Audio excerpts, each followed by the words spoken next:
Good morning. Isang magandang araw. Magandang araw, padaan yan. Naglangilangan niya ako mga uyuan. Sige, atras muna tayo bro. Saglit bro.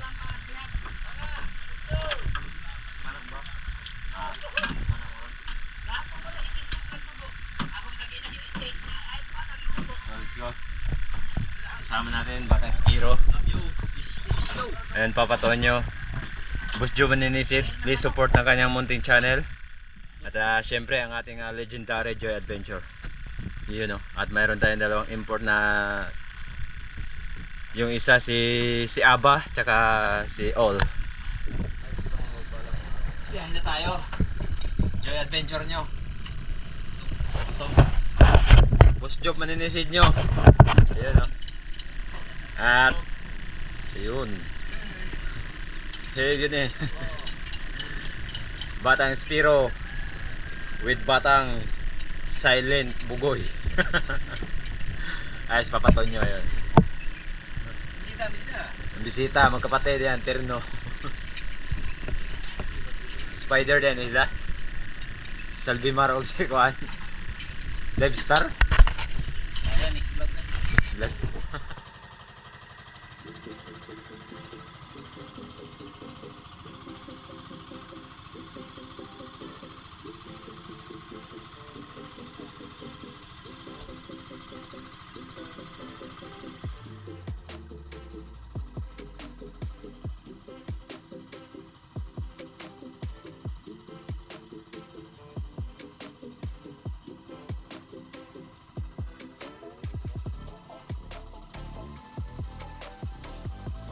Na tayo ngayon sa spot. Nauna na si Joy Adventure.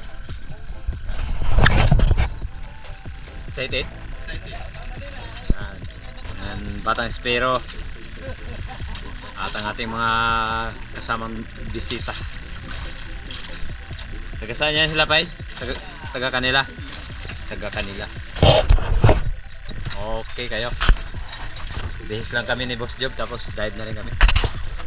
At pagkatapos natin makapagbihis mga channel ay bumaba na rin tayo dahil si Joy Adventure, si Batang Spiro at si Jovin Kambare ay nakababa na kasama sila Javier at si Jose. Tayo lang naiwan dito sa bangka kaya tara, let's go.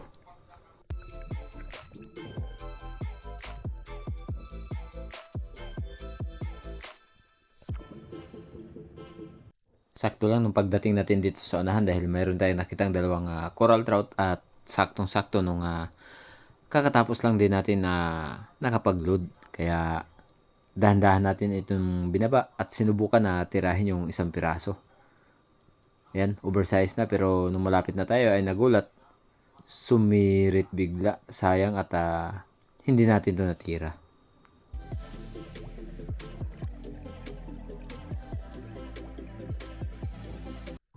Muli tayong sumubok na nag-dive dito sa may Pangantuhan. Medyo malabo ang dagat. Pero goods naman kahit papano ay may nakikita kang isda. Talagang alam mo kung gaano kalaki. May nakita sana ako dito isang panibagong coral trout. Pero nung malapit na tayo, ito pala ay isang undersize kaya hindi ko na siya kinuha. Sayang naman kapag kinuha pa natin to. May chance pa kasi na ganito ka lalaking isda ay talagang lalaki pa yan kapag hindi nakuha agad.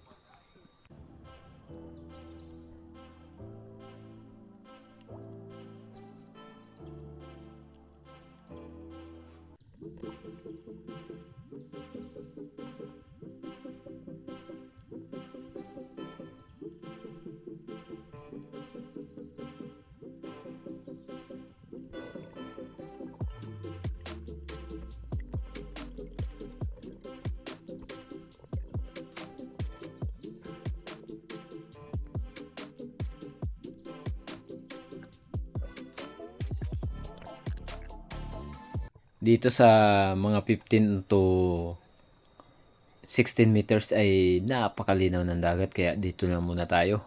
Panibagong coral trout yung ating nakita mga ka-channel. At sinubukan natin ito na tirahin. Buti na lang tinamaan naman kaya spine shot nung pagtira natin ayun, tulog diretso. Wow! Ito yung kauna-unahan nating isda, isang coral trout or lapu-lapu.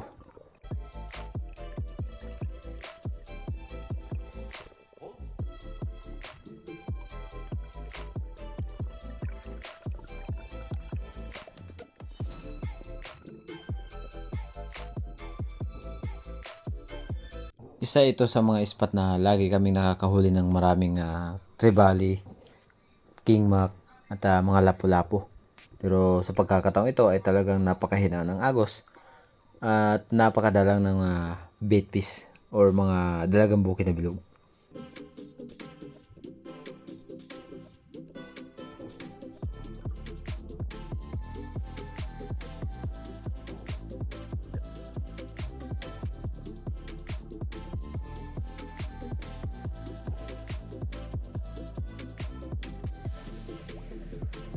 Another lapu-lapu ang nagpakita mga ka-channel dito sa gilid ng malaking bato.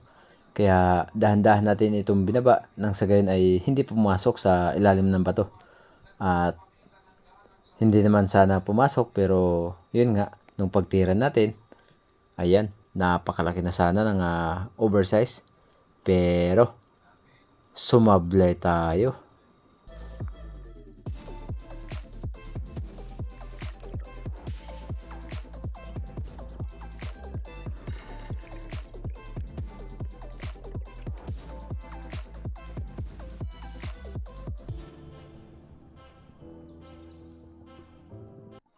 Dive tayo ulit mga ka-channel dito sa unahan kung saan tayo nakakita at nakatira ng lapu-lapu na hindi natin tinamaan.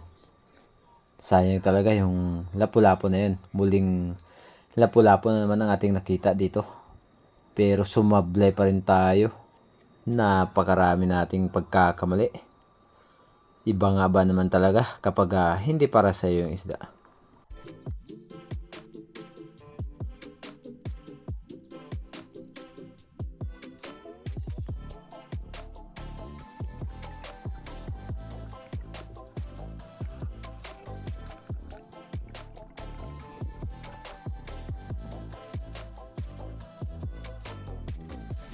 At sa katagalan ng ating paghahanap ng kingmac, naging successful na sana yung ating paghahanap dahil mayroong nagpakita sa atin dito na 2 piraso. Pero yun nga ay tulad ng nangyari, mahina ang agos kaya yung mga kingmac hindi masyadong lumalapit.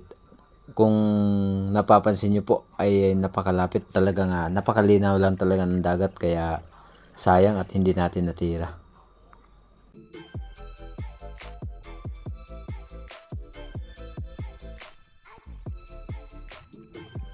Nakalipas ang ilang minuto, isang green jobfish naman or malaguno yung lumabas sa spot kung saan tayo nakakita ng 2 pirasong kingmac.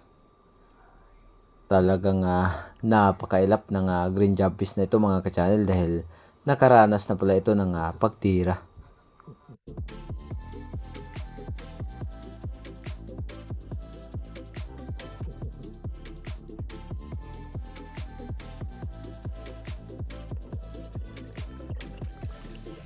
Medyo nagkalayo-layo kami kunti ng aking mga kasama, Joy Adventure, Jobin Kambare at ang dalawang bisita at lalong-lalo na si Batang Spiro. Nandiyan lang din naman sila sa hindi ganong kalayuan na sa mga 20 to 30 meters lang yung bawat distansya ng bawat isa sa amin.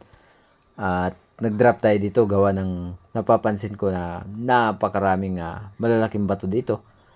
At hindi lapu-lapu yung ating nakita kundi bato.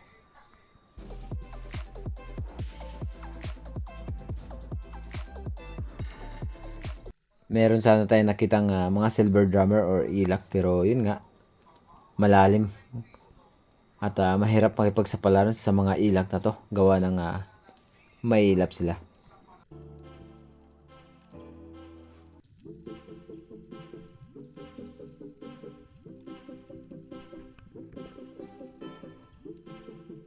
Maya-maya lang ay mayroong isang barakuda na nagpakita. Malaki na sana yung barakuda na to, nasa mga 10 kilo na rin. Pero nung paglapit natin, biglang na-stock or nagulat. Kaya ayun, lumayo ng bahagya sa atin. Sayang. Dahil napakalaki na sana ng barakuda na to. At ang ginawa niya, sumalungat ng kaunti sa alon. Kaya medyo nahirapan tayo sa paghabol.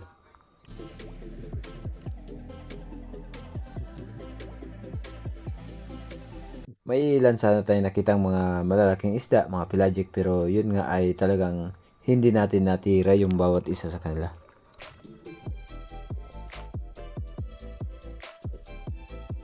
Habang lumalangoy tayo mga ka-channel na papunta sa bangka dahil nakapag-decide ako na magpahinga muna gawa ng nakaramdam na tayo ng pagod. Inaabot na tayo ng halos 3 oras na yung ating kalalangoy. Nakita ko itong cuttlefish or kulambutan. Pero napakailap mga ka-channel dahil sumirit pa palayo yung kulambutan na ating nakita.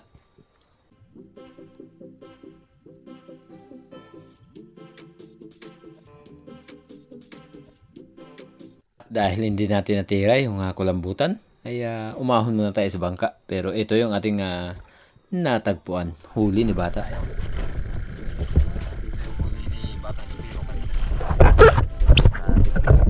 Lobster.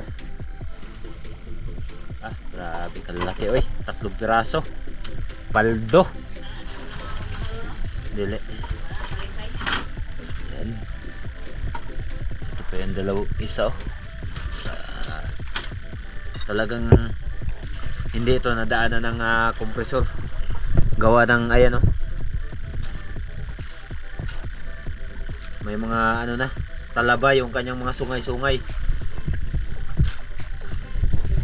Itong isa mga siguro, mga sobra 1 kilo. Ayan oh, mga sobra 1 kilo. Grabe kalaki. Kalaka. Oh. Sobra na yun. Sobra ng usa. Grabe mga channel. 3 piraso, paldo. Tapos ito yung napana natin kanina ng coral trout. Wala talaga. Headshot. Kasi sa ulo yung tama.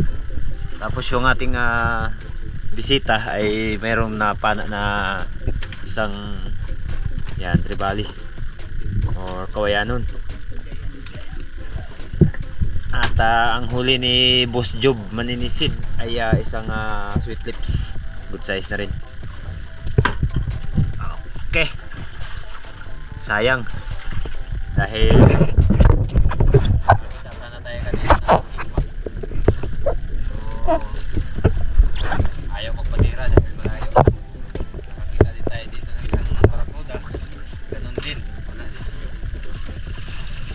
Yabang ng barakuda na yun. Pag lumapit ka, lalayo. Pag lumayo ka, lalapit. Baliktaran baga.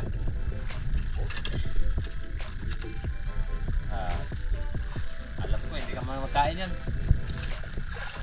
Initong ko na basta na si panak ko siya. Panagaling na ako.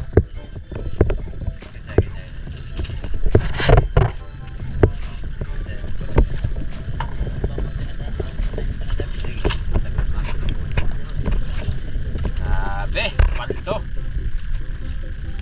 Pero mamaya, hingin natin. Palite. Paborito din yun eh. Paborito din natin yan. Ay, okay lang. Habang lumalangoy tayo kanina, ayan, inihaw na ito. Huli ni Batang Spiro. Meron din may sinigal. Ko. Ito para pangkinilaw. Tubig o dagat? Dagat, sa dagat binabad. O, pangkilaw. Okay. Ayan, nagtaba yan. O, sinigang. Aray ko, tungol. Oh, kasi mayroon may ano yan. Mayroon yan. Aray ko. Aray mo. Mahinga na tayo dahil nagkaramdam tayo ng pagod at kapoy. Kuha, basta't na ay video sa kinilaw. Oh, sino ba? Tinuwa. Gibingaw na ka, Pai, sa imong uya, Pai? Pai? Wala pa? Aray mo. Manihapon, mga lods. Tara. Manihapon.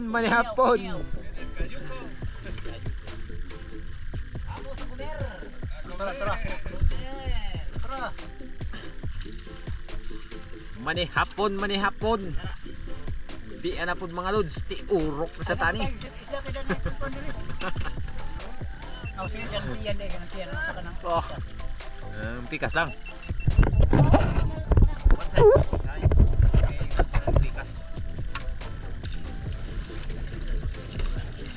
Pa? Pinjoy. Nah, papa. Pinjoy. Cara papaya. Frita. Luto na niya. Apritada. Gani. Terus dong. Tapat ng bata. Oh, minibus jom ni si Iya.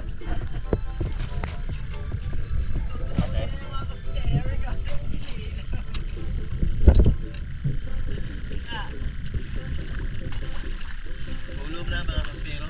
Ha? Ulog na yan ka. Patok mo na.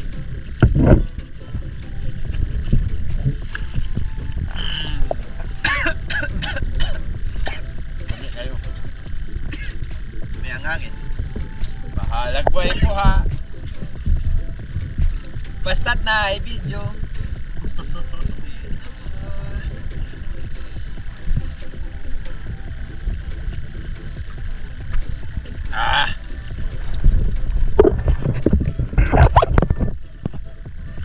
Kauntay. Ganito tayo pag malabo-labo konti yung mga talakitok doon niya sa mababaw. Pay.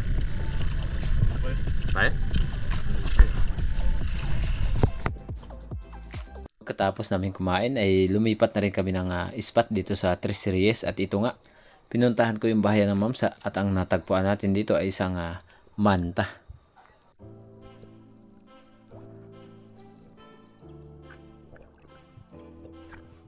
Kung naalala nyo po, ito po yung bato na tinirahan ng Mamsa ni Joy Adventure. At kasabay ko na pumunta dito si Boss Joe Maninisid. At sana po mga ka-channel ay hiling po namin na sana ay masuportahan din po ninyo si Boss Joe Maninisid. Siya rin po ay isang baguhang vlogger or nangangarap na makapasok sa YouTube. At nang sa gayon ay makatulong din sa kanyang pamilya. Please support naman po ng kanyang munting channel. Kunting-kunti naman po yung kanyang kailangan. Nang sa gayon ay makapasok na sa YouTube channel.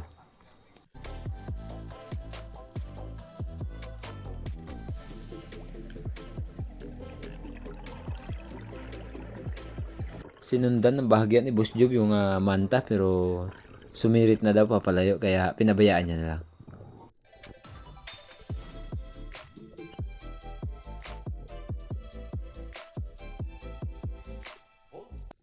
At sa katagalan ng ating paglalangoy, nakita ko muli yung bato kung saan madalas na nakakita tayo dito ng Marlboro grouper. Kaya ang ginawa natin dito ay nag-drop dahil mayroon tayong na tanaw or nakita na isang labian or lipti. Kaya sinubukan natin itong babayin nang sa gayon ay matira. At sa hindi natin inasahan nung tirahin natin to, sayang mga ka-channel. Dahil sa sobrang advantage natin ng itinutok yung pana kaya nung pagtira ay talagang sumablay pa.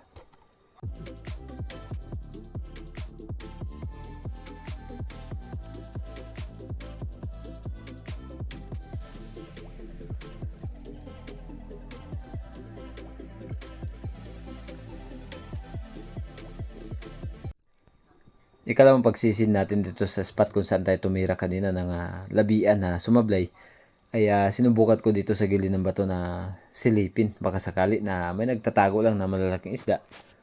Pero nung pag-drop natin dito sa gilid, biglang lumabas itong isang lipti na hindi natin iniisip na mayroon pala dito sa ilalim. May kasama siya mga ka-channel. Ayun. At yung kanyang kasama, ito yung ating pinunterya at napakaganda ng pagkakatama dahil eye shot ang pagtira natin or sa mata tinamaan.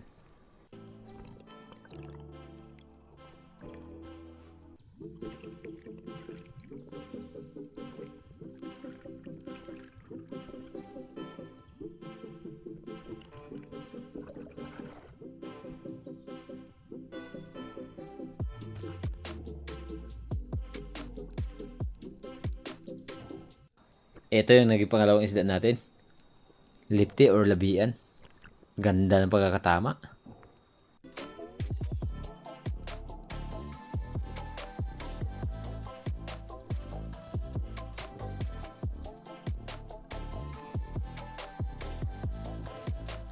Medyo hapon na rin mga ka-channel bago tayo nakadagdag ng labian or lipti.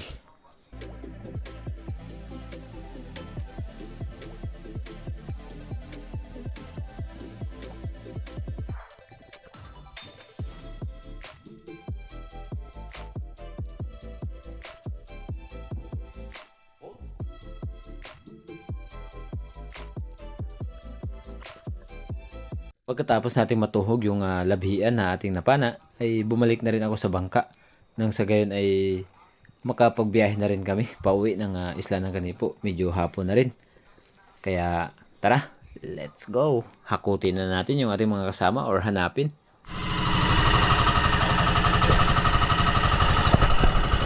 Ito na yung ating mga kasama. Patestero, Boss G the Ministry, at Joe Adventure at yung dalawang bisita. Siyempre, babato nyo. Medyo malayo pa. At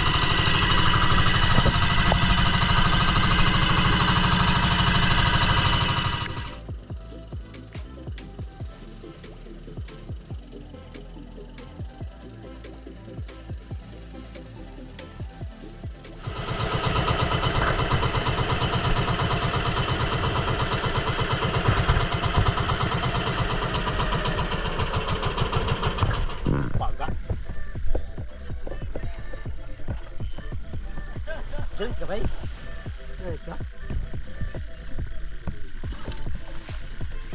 Oh, buhatin mo yung mga pins. Oh. Oh. Yan. Pambuhatin mo yan. Pins naman natin yan eh. Ay, hindi. Pay, ano na ito? Ibutang isla, pay. Ha?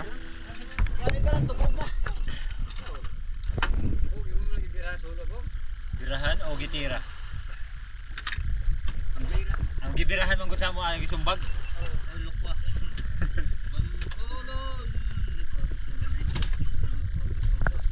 Ay, wala na magawas pasal. Manlabyo ka na.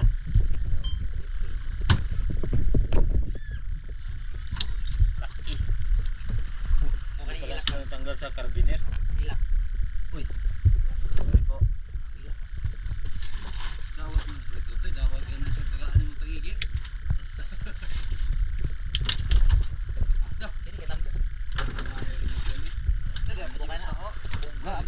Para na to sa kwan. Para na to sa iring ba? Bao. Aw, naaway gamay. Aw, gamay. Jutay. Kuha. Uy, mahal mo kaya ng ikuha mo. Lobster. Di ba na lobster toy? Di ba na ade na? Banagan. Aw, lokton. Sabo. Binali ni Bata, sayang yung tambok na ito ba? French fries! Bago tayo magtapos sa araw na ito mga ka-channel ay dumako muna tayo sa ating shoutout kay Bay Bobby Gaba. And shoutout din po natin si Hanford de San Jose ng Kaluya Antique. Mega love shoutout kay Renato Mahagway. And Gudo Oliva and Dennis De La Cruz from Naik, Cavite. Shoutout kay Chad Summer ng Bohol. Kay Sir Joel Bius ng Saudi Arabia Daman. Shoutout kay Sir Alan Baguio ng Sikihor. Mega love shoutout kay Anthony Adventure 016. Mega love shoutout kay Romeo Alpis from Cebu. Mega love shoutout kay Jidern Damayo. Shoutout kay Richard Tayo ng Barik, Catanduanes. And shoutout po natin si Gary Garcia. And shoutout kay John Jongay and Felicito Jongay. Mega love shoutout kay Sir EDR TV. Shoutout po kay Roberto Lorenzo and Lorenzo family ng Purak, Pampanga. Friends G26, shoutout po sa Ortiz family from C5 Tagig. Salamat po at ingat po palagi at sa lahat po ng Ortiz family. God bless po sa inyong lahat. Shoutout po kay Sir Eddie Muradas. Maraming salamat po sir. Shoutout po kay Leopoldo Orsal from Quezon City at sa kanya pong asawa na si Ma'am Marilu. Ingat po kayo palagi and God bless po at sa lahat po ng Orsal family. Shoutout po kay Ernliu Pineda at advance happy birthday po. Sana ay lagi po malusog ang inyong pangangatawan. And marami pa po sanang birthday na darating sa inyong buhay at ingat po palagi at shoutout po sa inyong buong pamilya. At yan mga ka-channel, hanggang dito lang po muna ang ating shoutout at thank you so much sa inyong walang sawang suporta. Shoutout kay Buhay Vlog TV, Ariel Fisherman, Team Harabas, Joy Adventure. At hanggang sa muli, ingat kayo palagi and God bless.